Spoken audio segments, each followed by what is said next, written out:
Hey everyone, welcome back to Bible class. Today we're going to be taking a look at Genesis chapter 10, the Table of Nations. In Genesis 10, we read about the descendants of Noah, particularly his three sons, Shem, Ham, and Japheth, and their descendants after the flood.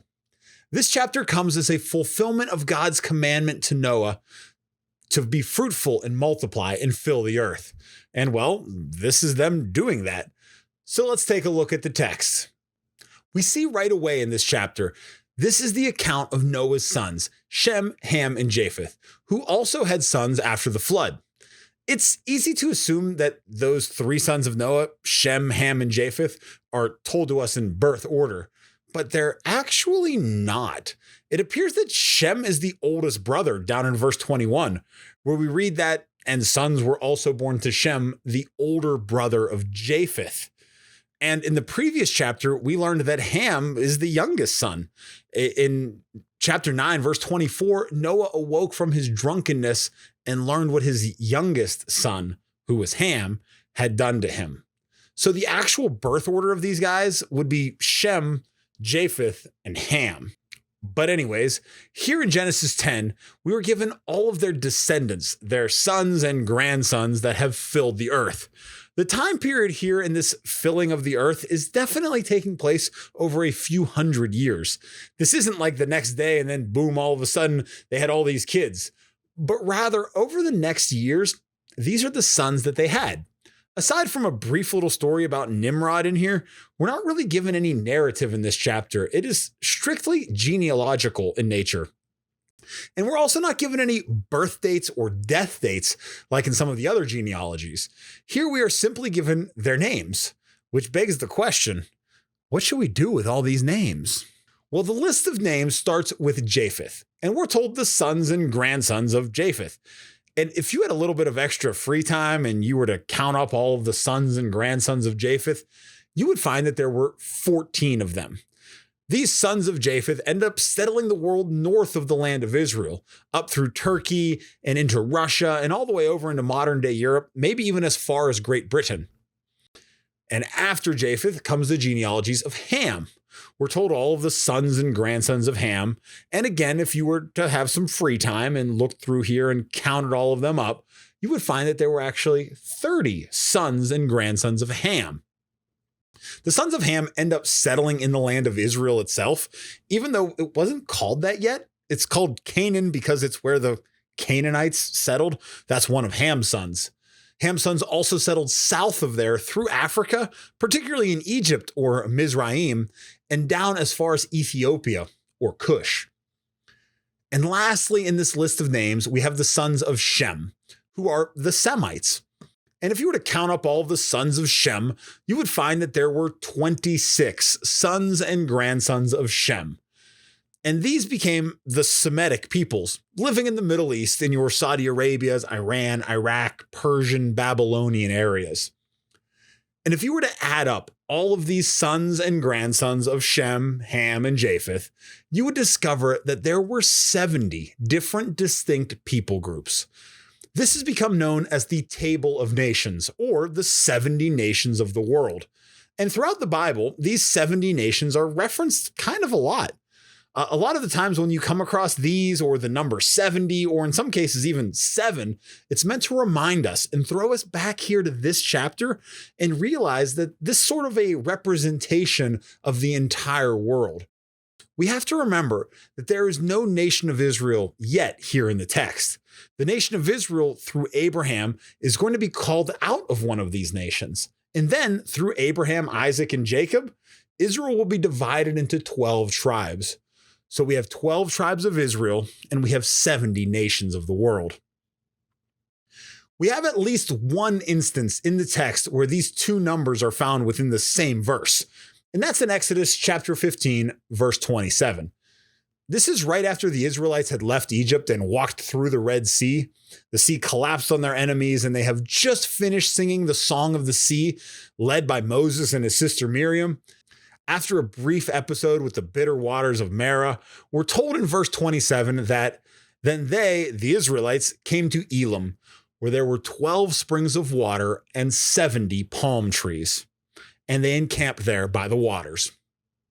Ancient rabbinic commentaries suggest that these 12 springs of water were a representation of the 12 tribes of Israel, and that the 70 palm trees were representations of the 70 nations of the world. But if you're anything like me, a commentary suggesting that doesn't quite do it for you. And we need a little more proof to this. There's got to be something more than just saying 12 and 70. Well, they found 12 springs and 70 trees, so 12 and 70. What else is there? Well, if you fast forward all the way up to the apostolic scriptures, there are two stories that we're pretty familiar with that are very related to one another.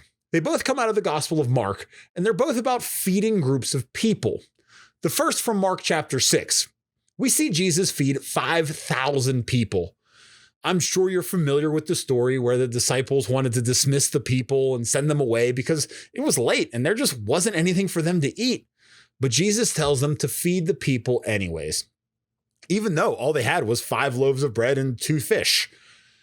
And they took those 5 loaves and those 2 fish and fed over 5,000 people with them. And at the end of that, they had very specifically counted and had 12 basketfuls of bread left over. Now, if we look at Mark chapter 8, we have another story of Jesus feeding a large group of people. This time, however, he's only going to feed 4,000.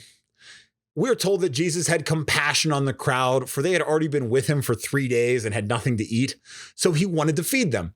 But again, the disciples say that they're in a desolate place and there just isn't enough bread for them. When Jesus asked the disciples how many loaves they had 7. So they have the people sit down and they take those 7 loaves as well as a few small fish, bless them and divide them among the people, and they feed over 4,000 people. And when they were done, the disciples counted up the number of baskets left over, and they had 7 basketfuls. So we have 12 baskets left over when Jesus feeds 5,000 in Mark 6, and we have 7 baskets left over when Jesus feeds 4,000 in Mark 8. What's the significance here? Well, I think to discover that, we have to look at where Jesus is when he's feeding these people. Who was he feeding? You see, the Gospel of Mark can be broken down in an outline into 5 major parts, all based on location. The first chapter of Mark is just the beginning of Jesus' ministry, and then up through chapter 7 is all Jesus ministering in the Galilee or in northern Israel. At the end of chapter 7, Jesus leaves the Galilee and goes into different Gentile regions or regions of the world, regions where non-Jews were the primary citizens. This continues until chapter 10, when Jesus starts making his way to Jerusalem. And then chapters 11 to the end of the book, Jesus is ministering in Jerusalem, which includes the crucifixion and the resurrection, which all take place in Jerusalem. From this outline, we can see that Mark chapter 6 happens in the Galilee, which would have been a primarily Jewish audience. And what does Jesus have left over but 12 basketfuls of bread, representing those 12 tribes of Israel? But Jesus was not good news only for Israel. He also spent time ministering to the Gentile nations. And in Mark chapter 8, this happens while Jesus was in the Decapolis. The Decapolis would have been on the far side of the Sea of Galilee in a Gentile region called the Decapolis because it was 10 large Gentile cities, all in close proximity to one another. And this is where Jesus would have fed the 4,000 people. And what did he have left over? But 7 baskets full of bread. This would have been to primarily a Gentile audience. So yes, I'm going to say that 7 basketfuls of bread should remind us of the 70 nations of the table of nations in Genesis chapter 10, and remind us that Jesus is not good news only for the tribes of Israel, but also for the entire world. But we can't stop there. You see, on the biblical calendar, there are 7 major festivals. One of those is called the Feast of Tabernacles. It's also called the Feast of Booths or of Shelters or Sukkot in Hebrew. And it's also called the Feast of the Ingathering. But this is a harvest festival. It's in the fall, and where the people of Israel were called to live in tents or booths or tabernacles for 7 days. This was to serve as a reminder to the people of Israel that they dwelt in tents when they came out of the land of Egypt. All of these details can be found in Leviticus 23, verses 33 through 43. But for our purposes here, we're going to jump to Numbers 29. Particularly verses 12 through 38. This is where we're told the sacrificial prescription for the Feast of Tabernacles. This is what the people of Israel were supposed to do back when the tabernacle or the temple was up and running and the sacrificial system was operational. You see, God gave the Israelites very specific instructions as to how many and which animals, as well as how much grain, was to be offered on each day of this 7-day festival. If you look at each of these days, you'll see that there's a different offering for each day happening. On the first day alone, you have 13 young bulls, 2 rams, and 14 lambs a year old, all unblemished. Now, as you read through all of the days of these offerings, most of it stays exactly the same. The 2 rams and the 14 lambs and the grain all seems to hold. However, the number of bulls decreases by 1 each day. On the first day, they offer 13 bulls. On the second day, they offer 12. And on the third day, they offer 11, and so on and so forth, all the way until the 7th day, where they offer 7 bulls.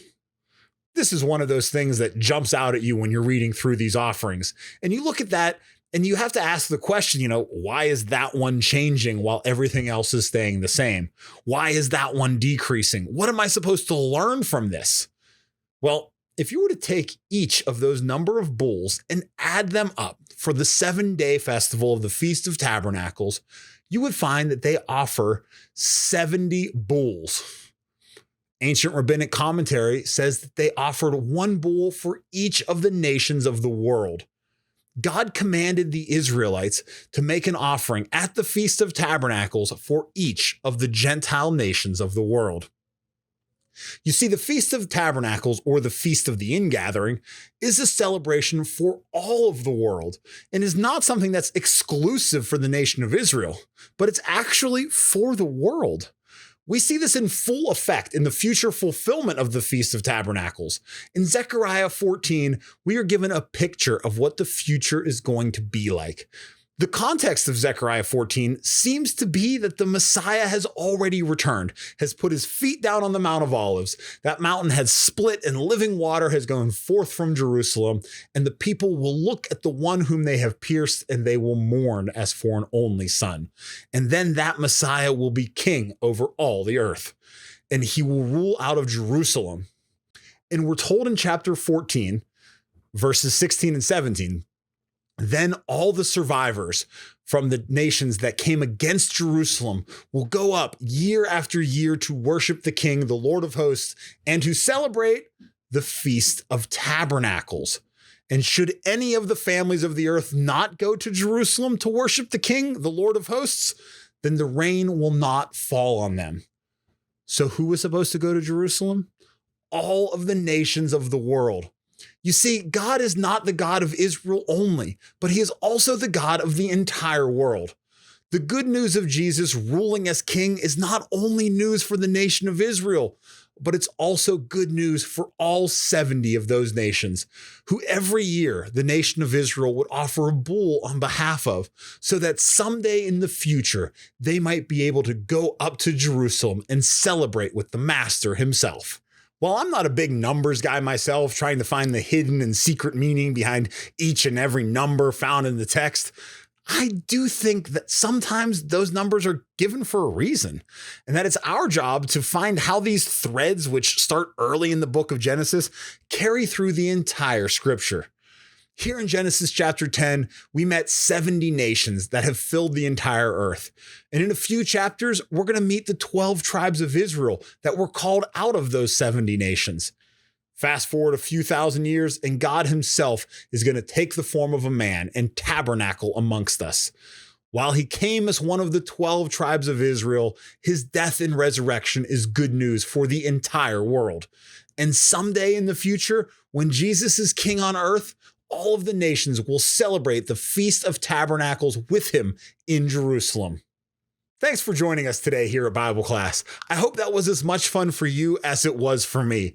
I always find it amazing and inspiring to see how these threads start in Genesis and just carry us all the way through the text. From beginning to end, God is truly amazing. If you have any questions or comments or criticisms or critiques, feel free to leave them in the comments below. And be sure to check out our other videos on these early chapters of Genesis and begin to see how these truly are the foundation on which all of the other scriptures are built. But that's next time on Bible Class.